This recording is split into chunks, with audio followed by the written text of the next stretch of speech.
In the quiet solitude of my office, I stared at the divorce papers sprawled across my mahogany desk, my hands trembling with a volatile mix of anger, disbelief, and a stinging sense of betrayal.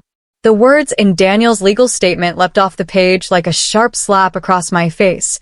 Wife has demonstrated consistent financial incompetence and an inability to contribute meaningfully to our marriage.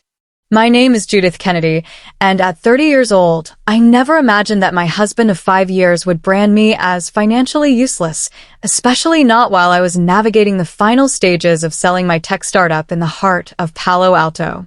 The irony was so biting it might have been darkly amusing, had it not been so deeply painful. Through the transparent glass walls of my corner office, I caught sight of Amanda, my secretary, giggling at something on her smartphone. Lately, her behavior had been peculiar. Longer lunch breaks, hushed phone calls in the corridor, and an unusual curiosity about our company's ongoing acquisition talks.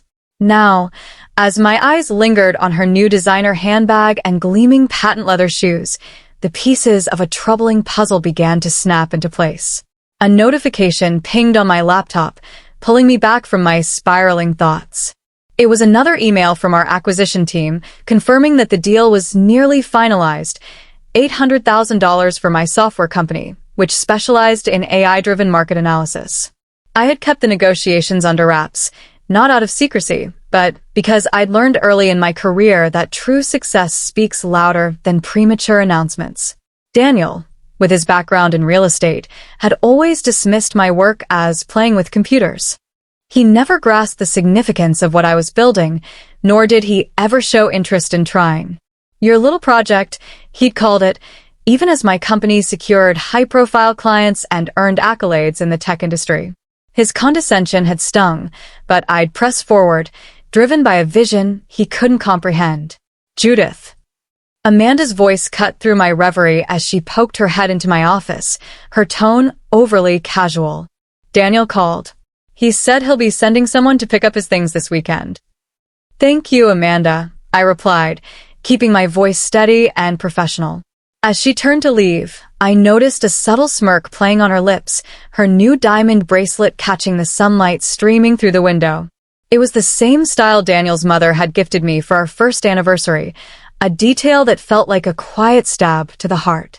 I turned back to my laptop, opening the secure folder containing our company's critical documentation. First thing tomorrow, I would revoke Amanda's system access, a standard protocol for an employee I was certain would soon give notice. The divorce papers sat before me, demanding my signature. Daniel wanted a swift, clean break, citing irreconcilable differences and my alleged financial ineptitude. Little did he know that while he was orchestrating his departure from our marriage, I was closing the most significant deal of my career. I reached for my fountain pen, a strange sense of calm washing over me like a gentle tide.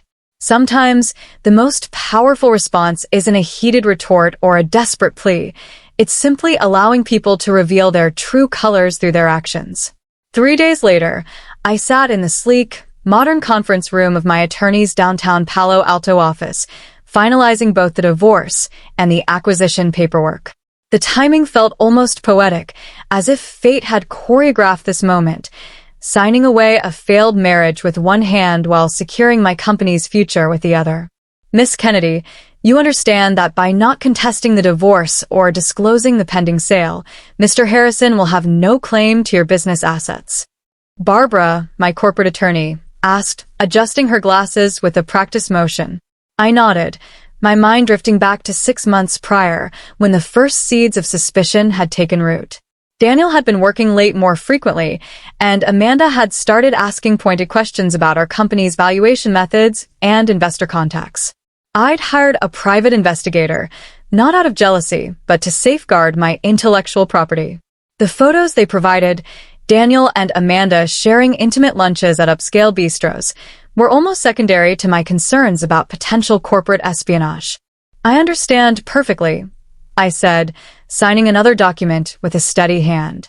Daniel made his choice, believing I paused, a wry smile tugging at my lips as I quoted his words, financially useless.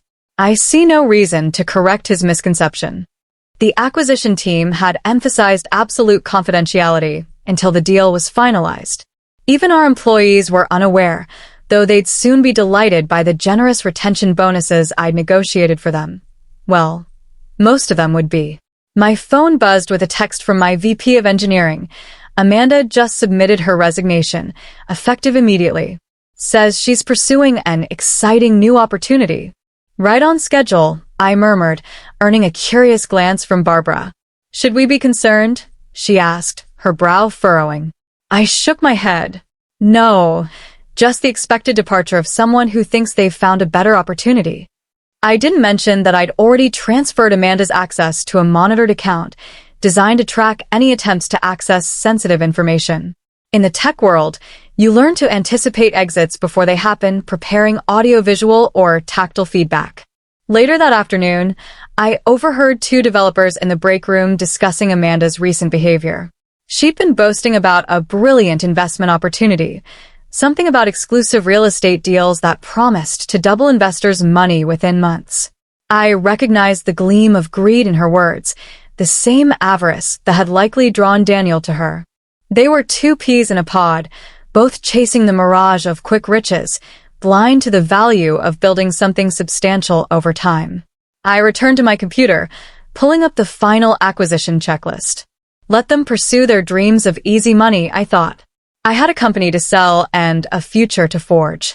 The acquisition deal closed on a crisp Thursday afternoon.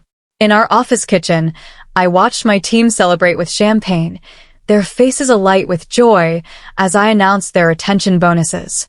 The room buzzed with excitement, and I felt a profound sense of accomplishment, not just for the sale, but for creating something real, something valuable.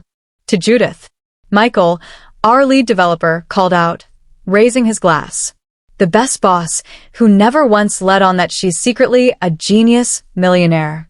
The room erupted in laughter and applause, and I smiled, reflecting on how different this moment was from Daniel's fantasies of instant wealth. He'd always dreamed of striking it rich through some clever scheme or insider tip, never grasping that true success often stems from years of meticulous, unglamorous work. My phone buzzed with a message from Barbara. Divorce finalized. Harrison didn't contest any terms. Congratulations, you're officially single and significantly wealthier. I was about to respond when Tyler from accounting rushed over, his face flushed with excitement unrelated to the champagne. Judith, you won't believe what I just heard, he whispered. My friend at First Bay Bank says Daniel took out a massive loan against his real estate holdings. He's liquidating everything to invest in some exclusive opportunity. Tyler made air quotes with his fingers. Apparently, Amanda convinced him she had inside knowledge about our company's proprietary trading algorithms. I maintained a neutral expression, though my mind raced. Amanda had never had access to our core AI technology, only the user interface we presented to clients. But of course, she wouldn't have shared that detail with Daniel. That's interesting, I said calmly, taking a sip of champagne. I'm sure they know what they're doing. That evening, as I packed to my office, I found an old photo from a company Christmas party. Daniel was staring at his phone as he often did while I was deep in conversation with our developers about a new project. The image felt fitting now. He'd never truly been present in my world, always chasing something shinier, something better. I tucked the photo away, closed my laptop, and stepped into the cool Palo Alto evening, ready to build the next chapter of my life. With a sense of finality, I dropped the faded photo into the recycling bin, its edges curling slightly as it landed among discarded papers. I gathered my laptop, its sleek surface cool against my hands, and prepared for the next chapter. Tomorrow, we would embark on the integration process with our acquiring company, a major tech firm whose resources would amplify our potential. I had secured a 3-year contract to continue leading my team, steering the development of our AI technology with unprecedented support. As I walked to my car, the evening air crisp against my skin, my phone buzzed with a text from my former private investigator. Thought you'd want to know. Amanda just bought one-way tickets to the Cayman Islands. Solo traveler. I didn't respond.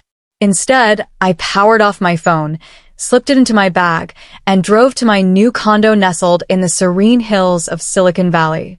On the balcony, I poured a glass of rich Merlot, its deep red catching the glow of the setting sun. As I watched the horizon blaze with hues of orange and pink, a quiet realization settled over me. Success wasn't about settling scores or proving others wrong. It was about forging ahead, letting others face the consequences of their own choices. 2 months after the acquisition, I was immersed in strategic meetings about expanding our AI platform when the first cracks in Daniel and Amanda's facade began to appear. I was reviewing integration plans with our new parent company. Charts and projections spread across the conference table when Lisa, my former accounting assistant, called. "Have you seen the news?" she asked without preamble, her voice tinged with urgency. "Daniel's real estate office just announced their closing. There's a crowd of angry investors outside their building." Curious, I pulled up the local business news on my laptop. Sure enough, there was Daniel's office, its glass facade reflecting a mob of protesters wielding signs accusing him of fraud and demanding refunds. Among the crowd, I recognized familiar faces, other real estate agents who had worked alongside Daniel for years. Apparently, they all invested in some exclusive fund, Lisa continued. Something about proprietary trading algorithms and guaranteed returns. Sound familiar? I muted the call, taking a deep breath to steady myself. Of course, Amanda had leveraged her role as my secretary to lend credibility to their scheme, likely convincing investors that her proximity to a tech startup gave her insider knowledge of revolutionary software. "Thanks for letting me know," I said finally. "But I'm heading into a meeting about our expansion into Asian markets." I hung up, redirecting my focus to the work at hand. Our AI technology was surpassing expectations, exceeding first-quarter projections, and I had a duty to my team and investors to prioritize real opportunities over past drama. Yet, the situation with Daniel and Amanda was impossible to ignore entirely. Over the next few days, more details surfaced. They had persuaded not only Daniel's colleagues, but also several of his affluent clients to pour money into their so-called exclusive fund, dangling the allure of proprietary trading algorithms supposedly tied to my company's technology. The promise of astronomical returns had been too enticing to resist. "Mrs. Harrison?" A voice broke through my thoughts. I looked up to find a detective standing in my office doorway, his badge glinting under the fluorescent lights. "It's Miss Kennedy now," I corrected calmly. "How can I help you?" "We're investigating a potential investment fraud involving Amanda Martinez and Daniel Harrison. We understand Miss Martinez was employed here." I nodded, pulling up Amanda's employment file on my computer. She was my secretary for 2 years. Her access was limited to basic administrative tasks. She had no involvement with our proprietary technology. As the detective scribbled notes, I outlined Amanda's role and handed him a copy of her resignation letter, everything meticulously documented through HR.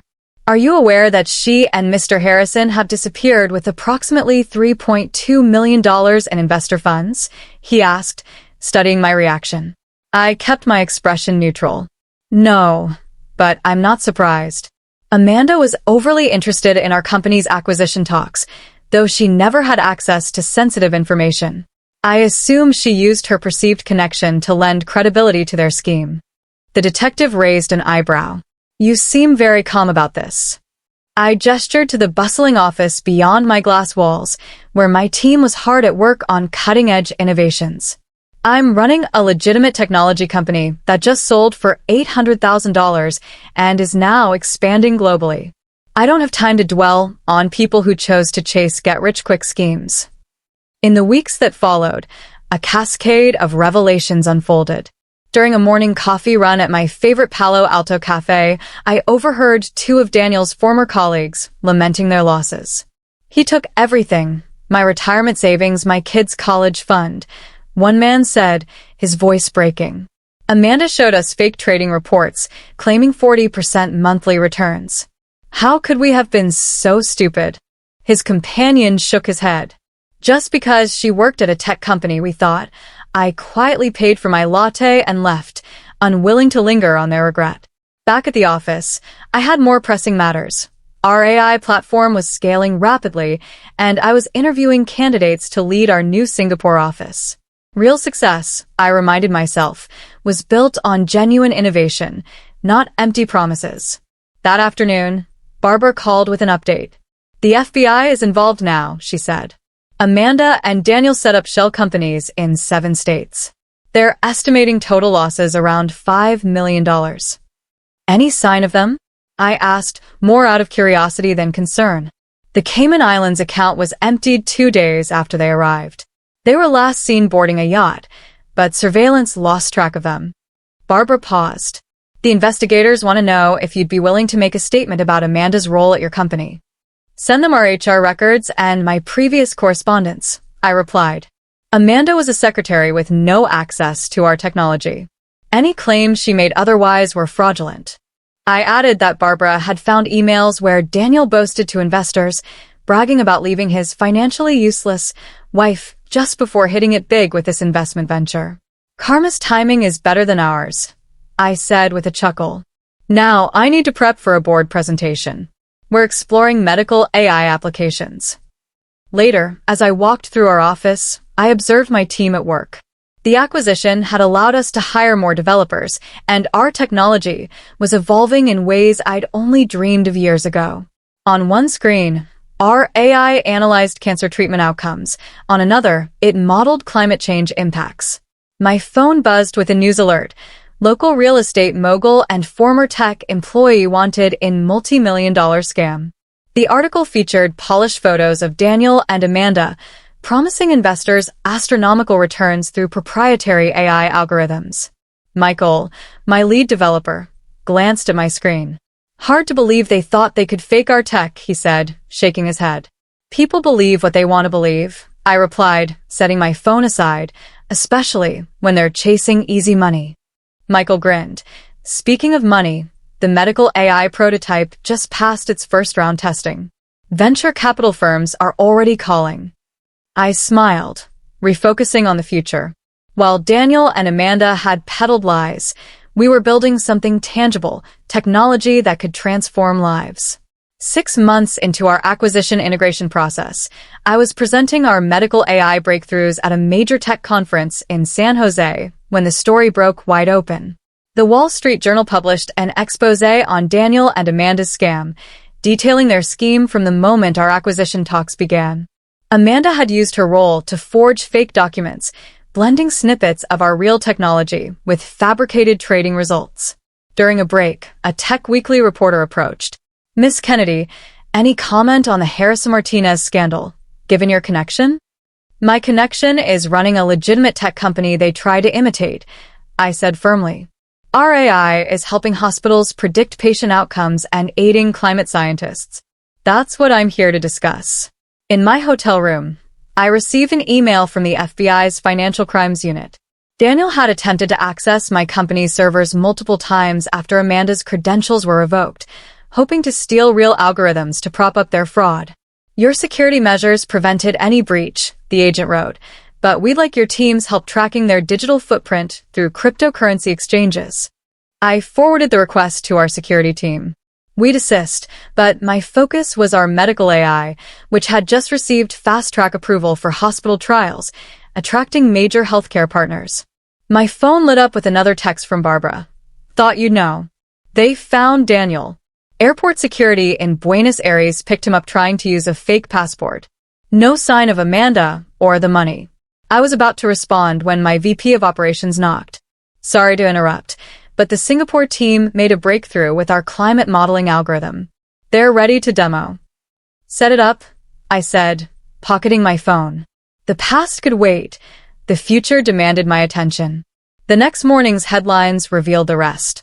Amanda had vanished with nearly all the funds, leaving Daniel to face the fallout alone. His desperate escape attempt had collapsed, and he now faced extradition and federal charges. During my conference keynote, I spoke about ethical innovation and the importance of creating value over chasing profits. Real success isn't about quick wins or flashy promises, I told the packed auditorium. It's about solving problems and improving lives.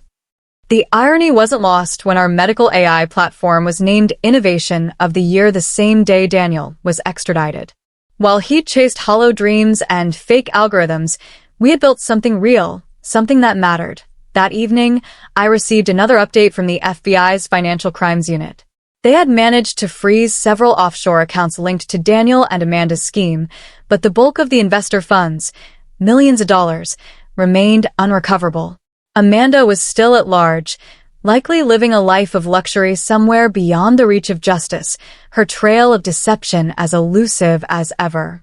I closed my laptop with a soft click, the weight of their actions fading against the promise of our latest project proposals.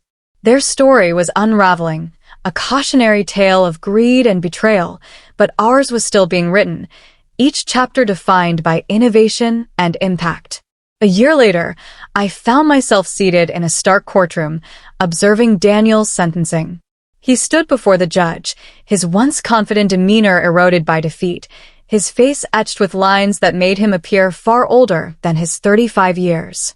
The judge's voice was resolute, cutting through the hushed room. "Mr. Harrison, you have pleaded guilty to multiple counts of wire fraud, investment fraud, and conspiracy," she declared, her tone unyielding. "Your willful participation in this scheme has shattered lives, wiped out retirement savings, and eroded trust in our financial systems. This court sentences you to 12 years in federal prison." I didn't linger to watch him being led away in handcuffs, his head bowed under the weight of his choices. I had a board meeting to attend, where we would finalize plans to roll out our medical AI system to 50 additional hospitals across the country. Our technology had already improved patient outcomes by an impressive 40%, and our climate modeling division was making groundbreaking strides in predicting extreme weather patterns with unprecedented accuracy. The media had dubbed our journey the tale of two paths, a stark contrast between my legitimate success and the fraudulent empire Daniel and Amanda had attempted to build. While they had peddled lies and stolen dreams, we had created something transformative, technology that was reshaping lives and industries. Amanda, meanwhile, remained a ghost. Interpol had traced her movements to Dubai, then Singapore, but the trail had gone cold, like a wisp of smoke dissipating in the wind. Daniel's desperate attempts to locate her during his investigation had only highlighted the depth of her betrayal, leaving him to face the consequences alone. As I drove to our Palo Alto headquarters, the familiar Silicon Valley skyline unfolding before me, I reflected on how differently things might have turned out if Daniel had taken the time to understand my work instead of dismissing it as financially useless. But those who chase quick riches rarely recognize true value, even when it's right in front of them. 2 weeks after Daniel's sentencing, I stood before a sea of bright-eyed graduates at Stanford School of Engineering, delivering the commencement address. Their faces radiated the same drive and determination that had fueled me to build something meaningful all those years ago. "Success isn't about finding shortcuts," I told them, my voice steady and clear. "It's about creating real value. The world is full of people chasing quick wins and easy money, but true innovation demands dedication, integrity, and the courage to build something that endures." After the ceremony, a young woman approached me, her diploma clutched tightly in her hands. "I read about what happened with your ex-husband and former secretary," she said, her eyes wide with curiosity.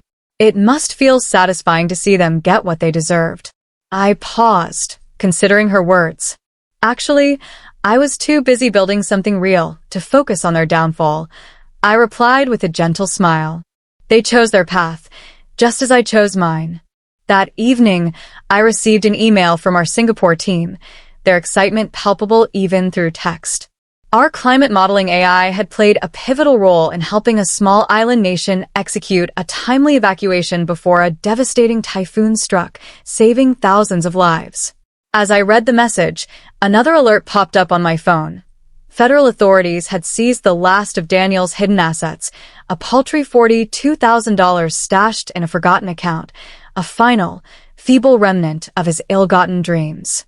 Walking through our office, now spanning 3 floors and employing over 200 dedicated professionals, I felt a profound sense of contentment. The company Daniel had once mocked as my little project was now valued at over $100 million, but its worth went far beyond dollars. Our technology was making a tangible difference, improving healthcare outcomes, mitigating environmental crises, and empowering communities worldwide. Sometimes I realized the best revenge isn't revenge at all. It's the quiet satisfaction of building something meaningful while others chase shadows, their fleeting schemes crumbling under the weight of their own deceit. Please feel free to comment below if you liked this. Remember to like and subscribe for more.